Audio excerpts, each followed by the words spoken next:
We ready to get started? We're right on time. Thank you all for coming this evening. Let me introduce myself. My name is John Young. I'm the new chair of the counseling department. I come at this from a little bit different perspective. I spent the last 30 plus years on the college admissions side of the desk, and this is my first year at McQuaid, and I spend time with the juniors and the seniors on the college counseling side. We'll talk about that in a minute. But we're glad to spend some time with you this evening, and you can see in your packet this evening we've got a relatively quick agenda, so I think we can get through things pretty quickly. I want to talk a little bit about how we're organized as an office before my colleagues speak with you. I think we are blessed to have a team that works exceptionally well together, and we're organized in a way that's different than a lot of other schools. We have a staff of 8 in the counseling office. 3 who are here will work with your sons 9th grade through 12th grade, some actually in 8th grade, all the way through 12th. We have a middle school counselor, Jim Traver, who works with the 6th, 7th, and most of the 8th graders. We also have Jeff Griffa and myself. We're the college counselors, so once junior year hits, we'll divide up the class, and each of us will work with half of the junior class and then carry them forward to the senior class. So we really have 2 layers of support for your students, especially as they get older and go through the sometimes confusing college admissions process. We also have 2 other members of the staff who perhaps are the most important members of the staff, Ms. Amy Sheffer, who is our registrar, and Ms. Anne Marie Galetto, who heads our College Advisement Center. We have over 120 colleges that come to visit McQuaid every year, and it's a terrific opportunity for your sons to meet the admissions representatives who will be the people who eventually read their applications and make admissions decisions. So that's something that'll come up much later in their career, but I think it's important for people to be thinking about that, and we'll talk about that in a little bit. Before I turn things over to Ms. Gordon to start talking about the McQuaid culture, I do want to get a sense of how many of you, is this your first 9th or 10th grader at McQuaid? All right, how many of you have experience and have done this before? All right, so there's a good mix, mostly new parents. I think I'm reminded of one of my favorite moments during my time in admissions at Hobart and William Smith in the Finger Lakes. It was a terrific place, and arrival day was always one of my favorite days because you see the whole range of expressions on students' and parents' faces. You see the happiness that people are excited for this. You see the dread. You see lots of parents with very large sunglasses. You see new pets that are coming through to replace their sons and daughters who are leaving to go off to college. It was a great day, and there was one time in particular that stood out to me. I was standing at the side, and there was a student there ready to move in with a ton of packages, boxes on either side of him, but no parents to be seen. And usually, that's not unusual, but it usually means they're coming from far away. They hopped on a plane, they sent their stuff, parents didn't make the trip with them, that's nothing new. So I always want to go over and introduce myself to those students, and I did. And I said, "Oh, did you come from far away?" He said, "Oh no, we're from Rochester." I said, "Oh, that's great. Where are your parents?" And he said, "Oh, Mr. Young, I'm the 6th of 7 to go to college. They dropped me here. They're on a wine tour. They might be back for the dean's panel. They may not be. We're not quite sure." But it's an important thing to remember that even if you've gone through this before, this is the first time that your son is going through this process himself. And I think everybody processes things differently. I've got 2 kids at home, entirely different in the way they manage this. So I think it's worth refreshing everybody who's been through this before. We're glad you're here. Let me turn things over to Ms. Gordon to talk really about McQuaid culture, and then we're going to proceed through the program. I'll come back at the end to talk a little bit about college planning. Thank you. Good evening. Just to let you know real quick too, we will be staying after our presentation for any questions that we can help answer for you. So first want to say thank you for being here. You are giving up part of your evening on what is a beautiful and very rare fall October evening in Rochester. So thank you for taking a few minutes with us this evening. When I was asked to speak about culture at McQuaid, I always try and think of how do I capture that in a phrase or in a description to parents versus it just being the words. And so I've often thought about how essentially what we're doing is, yes, we're very academically driven, of course, so we are prepping for students for that potential of college, but we also are in the process of cultivating what we hope will be great men. So it's prepping them for the college possibility, but it's also building character. It's building young men that are willing to, get maybe a little uncomfortable with themselves sometimes by pushing them past their comfort zones. And those are some of the conversations, actually, that Ms. Snyder, Mr. Allen, and I are having with our students right now.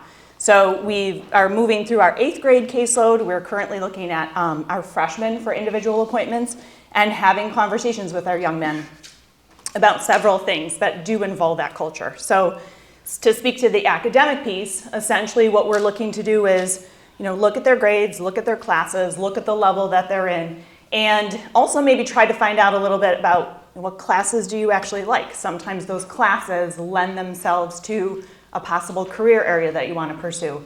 And also talk a little bit about, okay, so if your goal is to move in this direction, maybe to an advanced or an AP class as a sophomore, let's look in this direction for what your classes need to look like grade-wise, so when we do that second semester. So the academic piece is one piece of it, and I know my 2 colleagues will speak a little bit more to that, so I want to talk a little bit about the getting involved piece. And these are conversations that I can speak to very freshly because based on my appointments today, I went through several students where we were having this conversation. So Thursday is activity fair. So it is great that we are having this evening tonight because you can go home and say, so what are you going to sign up for on Thursday at McQuaid's activity fair? Essentially, we're promoting it. We're going to ask all of the students to go down to the field house on Thursday during Flex. And there will be tables set up at the perimeter of the field house with the activities and the clubs that are being offered. So there will be potentially an adult moderator there and some of the students that are involved in that club that can speak to what does the club do? How often do we meet? What are we interested in? So you'll notice at the back of your book there's a list of those clubs. Subject to a little bit of change because I know, for example, as recently as today, Mr. Hockadell was in the process of trying to make sure that every club that wants to be represented is represented there. However, have no fear. If they do not sign up for clubs on Thursday, they get announcements, as many of you might know, or you've seen it in your Schoology that comes into maybe in your inbox in your email. In the morning announcements, if there is a club meeting that day or the next day and the moderator wants to kind of open it up to whoever's welcome to join, the students will hear that on the morning announcements. So if you do get that Schoology blast as like the morning announcement, you'll hear that. So we just ask for your help in helping us to encourage them to get involved as well too. They might be nervous about trying something new, or they might say, well, I was on this club last year and we didn't do a lot. Some of my conversations this week have been with students that have mentioned that, and if I know the particular club, I'm going to use Business Club as an example. This year already, before the activity fair is even going to be in place in 2 days, several of our upperclassmen have it up, running. They've already had, I think, 2 club meetings, and they're setting agendas for the clubs. So what is really helpful is to have an active student who's helping the moderator to run the club. So I'm actually, kind of also encouraging some of my students, when you're looking to build up your resume of activities and potentially leadership for colleges, in fact, I heard today a student say, yeah, I think I'm gonna start a club. Colleges really like that. And so I'm like, that's a great idea, but make sure it doesn't already exist or that it's not a small, subshoot of one that already is in existence. But for example, as a freshman, join a club, make sure you're in it next year, become the student leader and be actively involved as a junior and a senior.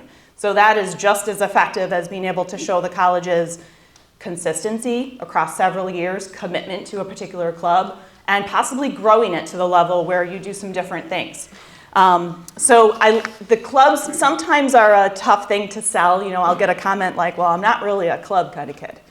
And, to which case we kind of encourage that a little bit more and just say, grow out of your comfort zone a little bit. For example, if you're not exactly sure what you want to do to be majoring in college, maybe that club is a way to explore something like that. It could be robotics, which is one of our most time-consuming clubs.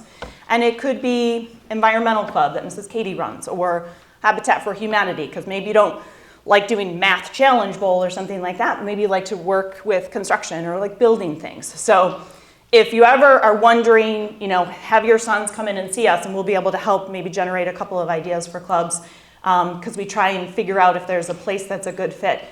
And not just to build up the resume. Is that important? Yes, absolutely. It looks great to colleges, but there's another piece of that puzzle as well too.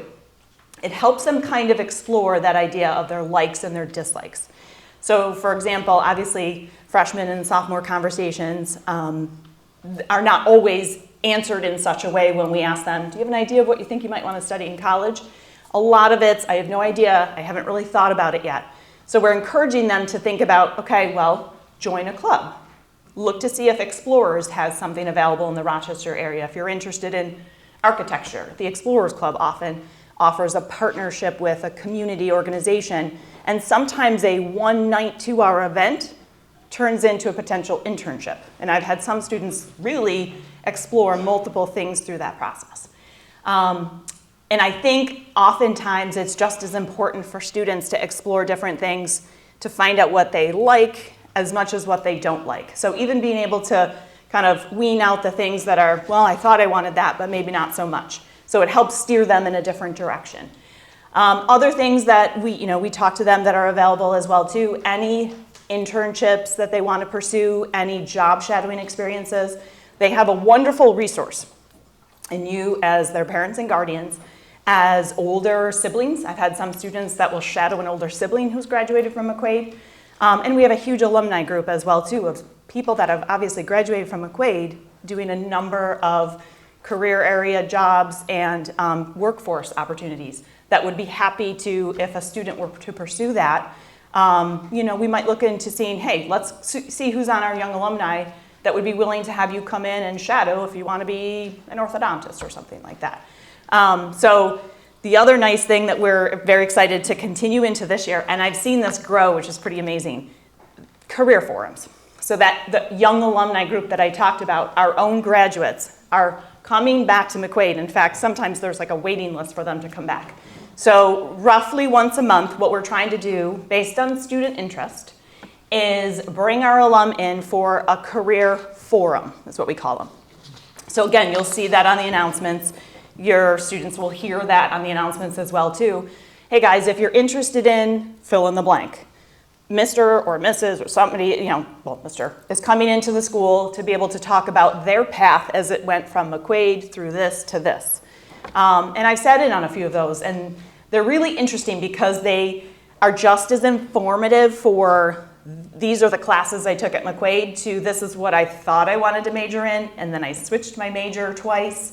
So the students are able to hear the path that they took, not just every single perfect thing that went right for them to be in their perfect job. So they hear a little bit of that reality factor of someone who graduated from McQuaid who's doing a job or in the workforce doing something that they might have an interest in. So that is a great thing to be able to do. In fact, it was last spring, I think, we had a group of students. There is an alum of ours that owns a restaurant in Arundequoit, and they went and spent the entire day just shadowing the entire running of a fast food restaurant from start to finish. And the young man owns his own piece of that property and runs that. So the students were able to see a little bit outside the box, something different than necessarily just the college experience, but what lends itself to after that, which is really nice. The connectivity to McQuaid, I guess, is the best way for me to put it. So those clubs and extracurriculars, again, if I have a student that says, well, I'm not really sure, join a club. Find a connection to not just an activity, but to McQuaid. So obviously they have to come here for a certain number of hours a day, be in their classes. The nice thing about a club, oftentimes that run during a flex, is that it provides the built-in opportunity during the day to be able to take a break from the school, take a break from whatever they're doing, and actually go to a meeting with students who have a common interest in mind.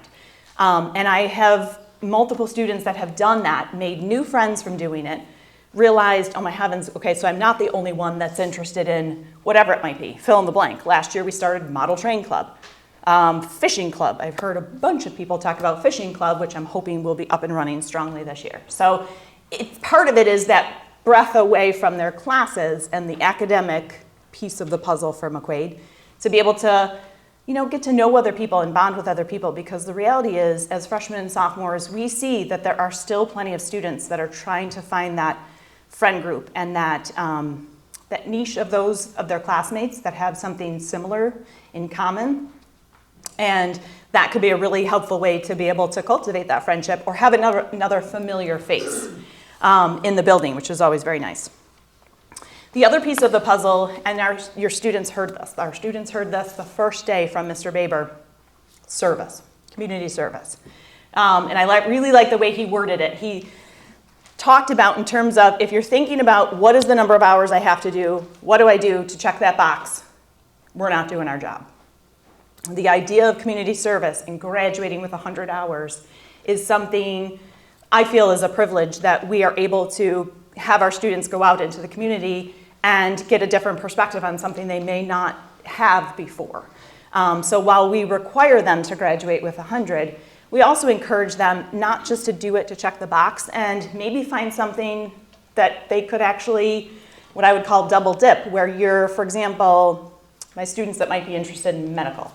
I would say, okay, so one of the theme hours, or one of the chunks of hours that you could do, volunteer at one of the local hospitals. We are so fortunate in Rochester to have multiple hospitals. We've had parents of students who have said, please send your kids to our hospital. We want them to go through an internship program. We'll write a letter of recommendation for them. So if they can do service and have that service also kind of let them see what a running hospital shift looks like from beginning to end, and also meet different people as a result of it. I think my best example of a student who really took advantage of what else was out there for what to explore was the What's Up Doc program at U of R. He told me the story that, this was like several years ago, but I always use this example because it's such a great example. He said, my parents have paid for me to do so much stuff, do all this summer stuff, do McQuaid. And I wanted to look for something that was free, local, that I could do, but I also wanted to make the most of that experience. So he went through the program, but as a result of that too, he was meeting doctors, he was meeting researchers, he was putting himself out there, introducing himself, asking how he could help with anything. He ended up with someone who was writing a medical journal article and was listed as a co-author of it before he graduated from McQuaid. So to go to study medicine and have that little piece of the puzzle that many high school students don't leave here with, it's that initiative, and it's that taking a little bit of time to say, what is that extra little thing I can do, not just to make myself look good necessarily, but to also make sure this is for me. This is what I like. This is what I think a strength is. And anytime your young men can find something that I used to have a sign in my office, it's not there anymore, but anything that you are good at and that you love to do is a winning combination. And I stand here in front of you saying that is something that I have been privileged to be able to say about my career, and that I try to encourage in students as well too. Look what your strengths are, look what you enjoy, and you really won't feel as if many of your work days are work days. And certainly they're gonna be busy, and certainly it's gonna be work, but if you can find that combo, but it's not something that's gonna drop in their lap. It's not something that they're gonna get mailed a letter that says, do this someday. They do have to spend some time, freshman, sophomore, junior, senior year, availing themselves of those opportunities. So the U of R example is a perfect example. RIT has some great Explore engineering programs during the summer. So I've had students that have gone through that thinking they wanted to go in the engineering realm, but not exactly sure which way, and come out of it knowing this is the direction I'm headed in. And they felt more directed towards what they wanted to be focused on when they majored in college, which was a huge benefit, obviously. The open to growth concept. So if you've heard our grad, you've heard be open to growth, be open to growth. We're telling our students this. The sophomores who will be going through their sophomore conversations will be asked this question, how are you open to growth? So we do a lot of that too, individually with our students in our appointments. There are times that we have scheduled appointments. There are times we have walk-ins where a student is stressed about, how do I tell this teacher I did or didn't do this? How do I ask if I can still turn this in? How do I navigate this particular difficulty right now? So a big piece of what we try and do in those appointments is encouraging them to be self-advocates. So a lot of times, and my colleagues know this, I'll be like, I want to just email your teacher, fix it for you. But I have to like go into that mode of, all right, here's what you have to do, A, B, and C first. And they all sat where you are sitting, hearing from Mr. Herschel that the chain of communication starts with them. If there's anything they have a question about, they're concerned about, something that went a little bit awry and they need clarification on it. Perfect example, I met with a student the other day and I asked why their membeing had a 2 in front of the 20. I said, did you really get 2 out of 20 or did the teacher maybe miss the 0?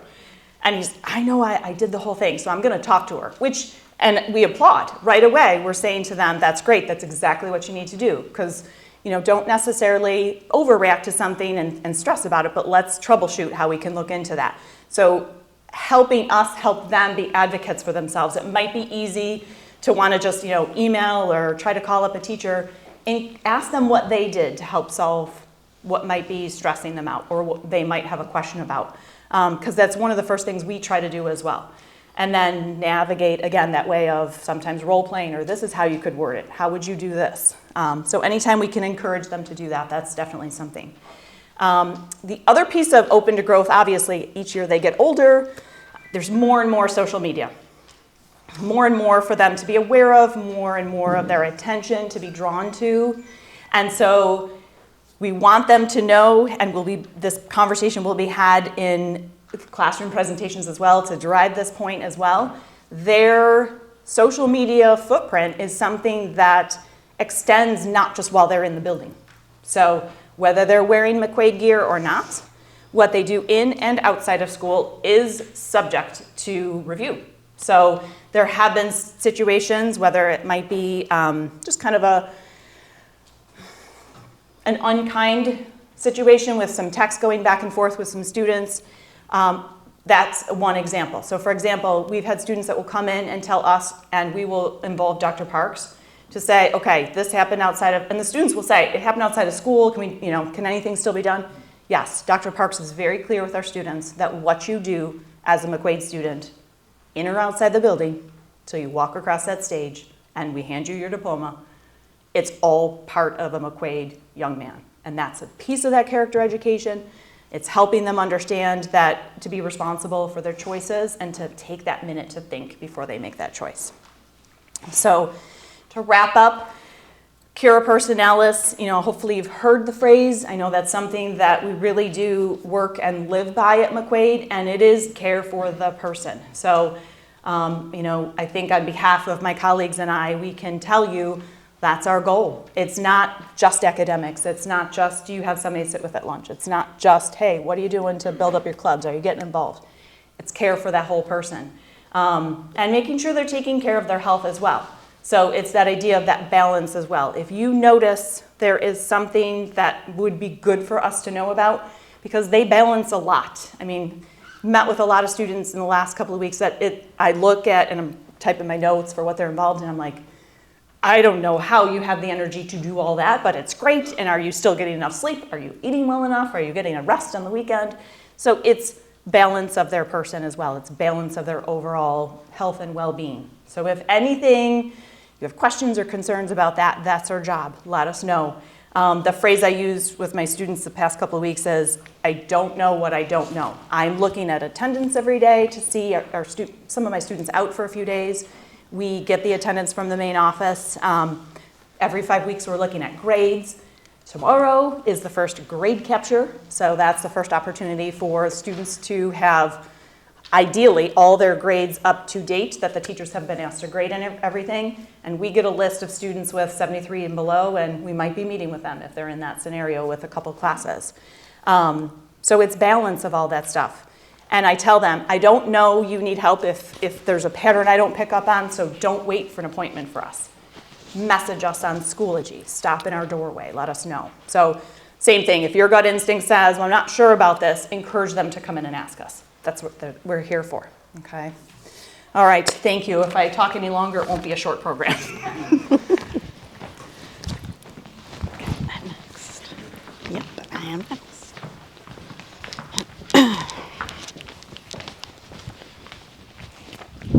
Hi all, I'm Sarah Snyder. I am one of the counselors here at McQuaid. Can everybody hear me?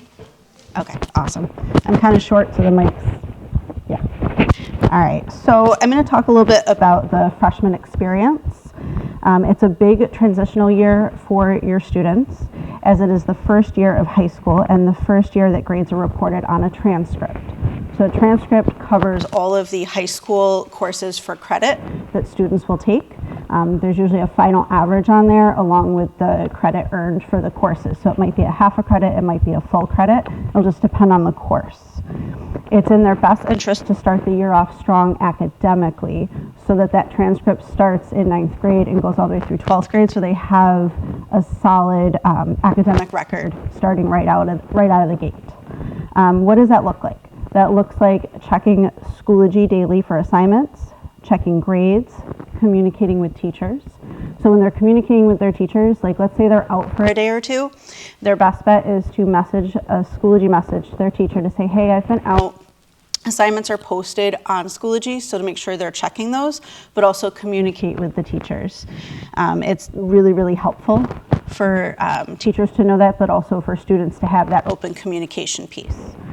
So that also means making sure that their notifications are turned on so that they can see messages back and forth.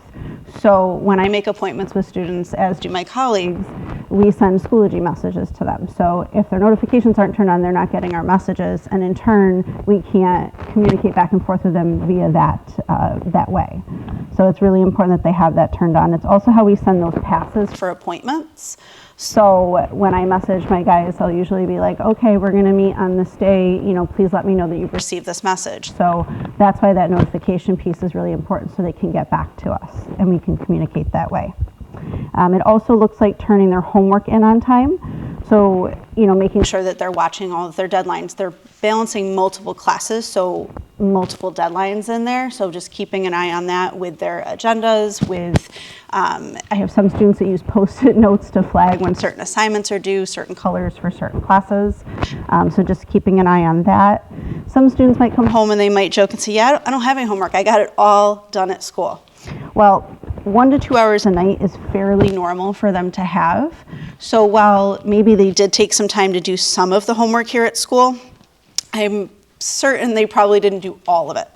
But on that same note, it's important that they should be studying daily for quizzes and tests, as they're a large part of their academic journey. So even if they're not completing homework 2 hours a night, they might do an hour of homework and maybe an hour of studying.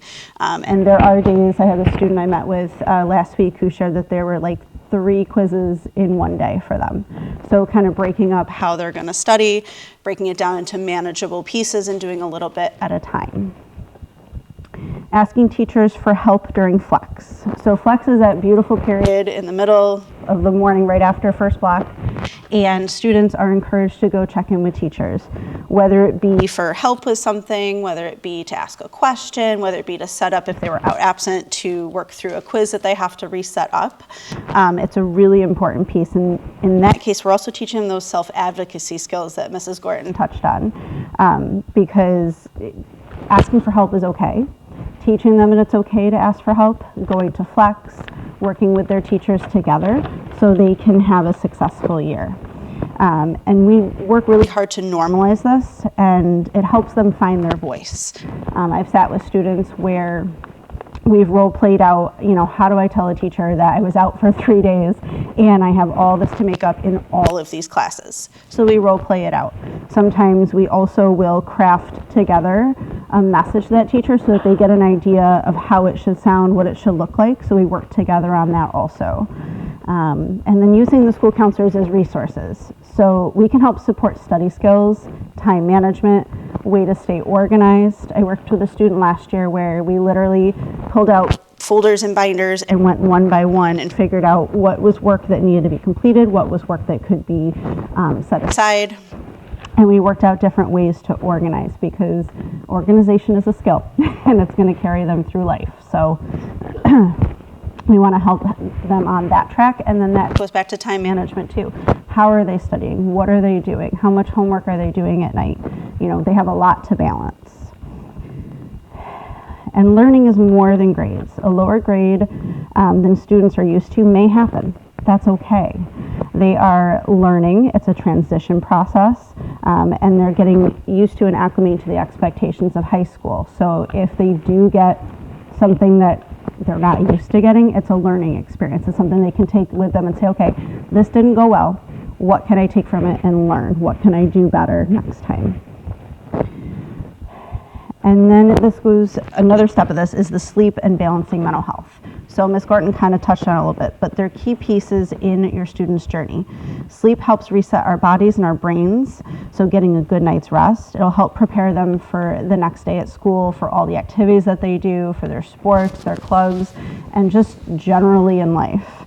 And mental health is a piece of that puzzle, so keeping an eye on overall emotional and mental well-being. And as counselors, we do that, but we also need your support at home, right?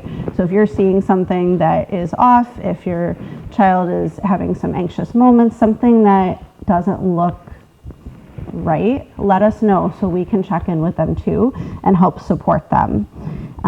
We have discussions all the time with students on balancing their lives. So we know that when they're balancing school and home, friends, sports, clubs, all of that together, sometimes things fall a little bit, but we have to kind of work together to figure out how we get that balance back. It's not super easy, so sometimes I will work with kids with problem solving. Like, all right, I'm noticing this, you're noticing this, how do we kind of meet in the middle so things rebalance so that we can get you back on track? First opportunity to take an AP level course is in 10th grade, so it's going to be AP World for that. The prereq is at least a 90% in Global 1 and department approval. When we're doing course selection and teachers are doing recommendations, as we course plan in February and March for the following school year, we rely heavily on first semester grades. In the next few weeks, counselors will be pushing into 9th grade classes to discuss important topics. Our first topic is going to be mental health. We'll be pushing into class and we'll be presenting to students and kind of giving them a lesson, and then it usually opens up discussion. Last year when I did this with my colleagues, it opened up some really good discussion with some of my students who noticed some of the things on the slides that we were talking about, either for themselves or for another student. So they were able to kind of talk through that after the presentation. And as Ms. Gorton said, counselors are in the process of meeting individually with all freshmen right now to do a check-in, see how transition is going, what do they need from us, good things that they can tell us. One of the questions I always ask is, tell me something that's really important I should know about you. I had one student tell me I'm like one of 8 kids. I'm like, that's great, it's good for me to know. And throughout the year, we'll be checking in with your students. And they're also welcome to meet with us at any time if they need anything. My door is always open, as well as my colleagues' Schoology messages. They're welcome to drop in. Just if they can meet with us, if there's something going on, it's good for us to know. And even if there's not something going on, I have some of my seniors who pop in just to say hi. That's okay too. It starts building that connection and continuing the connection with the students that we've worked with, because they're going to be with us for 4 years. So, all right. Well, thank you very much. And pass it off to Mr. Allen. All right, good evening, everybody. My name is Scott Allen. I think at the beginning we neglected to maybe be a little clearer in terms of where our caseload split is. So I tend to have the first third of the alphabet, so generally speaking, between A's and J's, it will vary a little bit from year to year. Mrs. Gorton's in the middle of the alphabet there, and Mrs. Snyder's at the end of the alphabet. If you're not sure who your son's counselor is, the on-campus system, which if you're not familiar with, you'll be becoming familiar with it, because it's the system that you'll be able to see your son's report card, which is their favorite day of the year, 4 times a year. And that's where you'll be able to see us listed. But if you're ever not sure and you want to reach out, you can call the main counseling number, and Mrs. Sheffer, our office manager, can look it up for you and get you in touch with the appropriate counselor. I'm first in the staff directory. You can email me and I'll just get it out to the appropriate counselor, whatever it's going to be. So just kind of keep that in the back of your head. Talking about 10th grade experience is the shortest and easiest part about this, because my colleagues are so thorough that they've talked about a lot of the same things that 10th graders have to deal with. The best way I can sum up 10th grade is it's more of the same, but at a higher level. We expect more of the students, both from a maturity standpoint. We expect more from them in terms of academics. that ability to self-advocate that the counselors are talking about. We will expect more from them. Maybe if they have been a little slow to get involved and start to build, Mrs. Gordon was referencing that depth of experience doing something for more than just 1 year. We'll start to do all that stuff when we do our check-in meetings. Sophomore check-ins won't start usually until after we meet with our 8th and 9th graders. However, the grade capture that we'll be doing tomorrow will probably prompt a few of the early conversations. And that's also not to say for you guys at home, if you think that that your son needs to come in and talk, just like I think Sarah was saying, go ahead, have them come in and talk to us. We're happy to schedule an appointment. We're happy to sit down with them at any point in time. We'll work through them eventually and get to them. But some guys need to be seen a little quicker than others, and that's fine if you flag that to us, okay? When we talk about maybe some more experience here for the academics, in particular, we're going to say a phrase to them. We want you to build a tougher schedule that's going to allow you to maintain or increase your GPA as you go, excuse me, and that's not going to cost you your sanity while you're doing it. And it's a semi-joke when we say that, but that balance that we were talking about, that's the part. Where do we push? Where do we help a guy realize that maybe they can do a little bit more? I had a panic senior in my office for about an hour today, stressing out about physics. I told him that was natural. And we worked through it together, right? Did he want to drop the class? Yes. Is he going to drop the class? No, right? Because we're past that deadline. So we're going to troubleshoot with them and help them navigate those tough experiences. And the experiences that they're dealing with in 10th grade just tend to be a little bit more than what you see from the 9th graders. So really that check-in process is designed to kind of push just a little bit more there. In particular, maybe outside their comfort zone. Where do they want to, whether that is academics, whether that's service hours. There's a difference between doing service with a football team and doing it individually one-on-one, right? So we'll certainly concentrate on that with them as well. In the fall, counselors will push into the health classes. We will do 2 lessons with them. I'm getting dry mouth, can you tell? We'll do 2 lessons with them on teen safety, digital safety for the Teen Safety Matters, and personal safety. Okay, touchy subjects for some of the guys, tough subjects to work through, but we think it's an important part of the curriculum here. In the spring, we'll do a career services lesson with them. Many of the guys at that point just have not spent time thinking about that yet. And that's okay, but like Margaret was talking about, we're going to start to push them and show them how to think it through, how to use some tools that we use to help guys think it through a little bit deeper there. So some of the proactive work in that respect.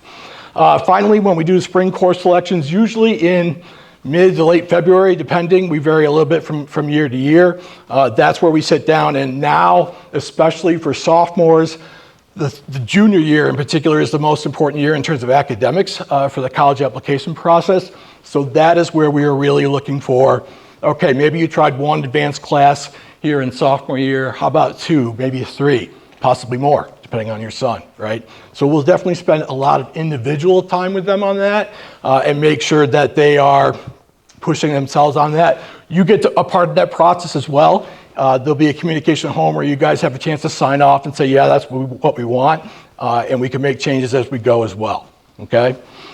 If I had to summarize for you the role of what we do here, we support your sons in everything, really, from social emotional to career in college to academics. It's not all one thing. So much like my colleague said, please don't hesitate to use this if you need it. We do each have about 185 or so students in our caseloads. So sometimes we need that little plug to kind of turn our attention to your particular student at that particular moment, and we're happy to do that. All right, so I'm going to get my dry mouth out of here. I'm going to turn it over to John to talk a little bit more about the career stuff, or the college stuff, rather. Thank you, Scott.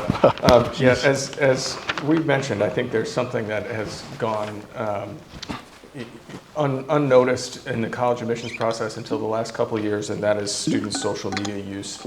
I think it's really important for you as parents to think about that, and for students to be thinking about that, because once it's out there, and it's hard to bring back. I want to talk a little bit about early college planning, and I think the best way for you to do that is to flip towards the back of the booklet. There's a copy of what will become a transcript for your sons, the McQuaid transcript. And to me, as I think everyone has mentioned here, academics is a priority. We have to put that first. And I think it's important for you to know that the grades that your son receives in 9th grade count as much as the grades they receive in 11th and 12th grade when we're calculating a GPA.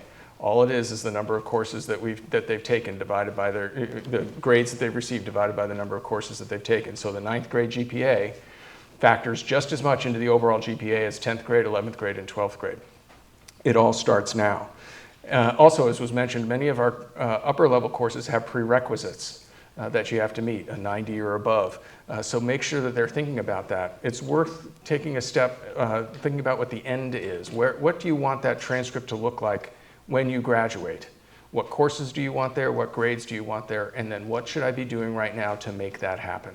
It's a challenge. But in my days as an admissions officer, the very first thing we would look at is the transcript. And we would start in 9th grade, move to 10th, move to the 11th, and the last thing we would look at is senior grades and how are they performing. So any psychologist will tell you the first thing you see and the last thing you see tend to be the things that stick with you the most. Well, the first thing most colleges see are 9th grade grades, and the last thing they see are 12th grade grades. So it's worth paying attention to all that. I also think students are wise to be choosing their activities.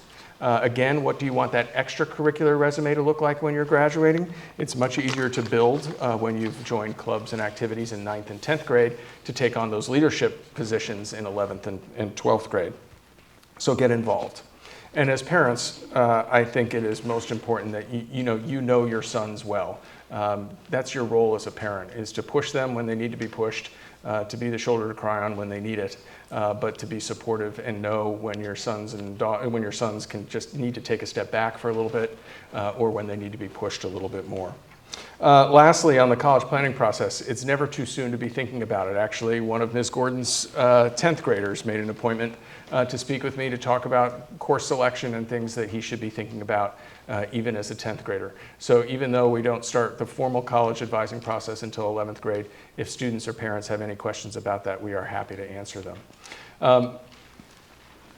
We've kept you here, but thank you for spending time with us this evening. We will all be here for questions and answers afterwards, rather than doing them in a general group. I think most times we found that people have very personal questions or specific questions to their son or their circumstance. So I think it makes more sense for all of us to stay up on stage, and you can come to us with questions.